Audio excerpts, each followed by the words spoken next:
लोकसभा निवडणुकीपूर्वी पुणे जिल्ह्यातील 21 विधानसभा मतदारसंघामधील तब्बल 7.5 लाख मतदारांची छायाचित्रे मतदार यादीत समाविष्ट करण्याचे आव्हान निवडणूक कर्मचाऱ्यांना पेलावे लागणार आहे।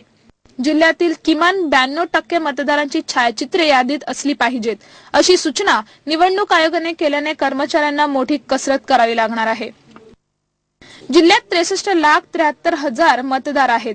त्यापैकी 88% म्हणजे 56,47,000 मतदारांची छायाचित्रे मतदार यादीत समाविष्ट करण्यात आली आहेत। तथापि अजूनही 7,52,000 मतदारांची छायाचित्रे मतदार यादीत नाहीत।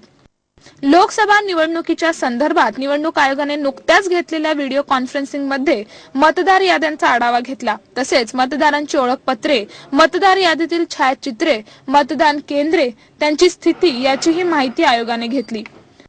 मतदार यादीत मतदारांची छायाचित्रे नसल्याबद्दल आयोगाने बैठकीत विचारणा केली। ग्रामीण भागात 95% मतदारांची छायाचित्रे यादीत आहेत, मात्र शहरात हे प्रमाण फक्त 70%च्या आसपास आहे। मतदार याद्यांमध्ये छायाचित्र असण्याचे प्रमाण 92% अपेक्षित आहे। त्यामुळे मतदारांच्या छायाचित्राचे प्रमाण वाढवावे अशी सूचना आयोगाने केली।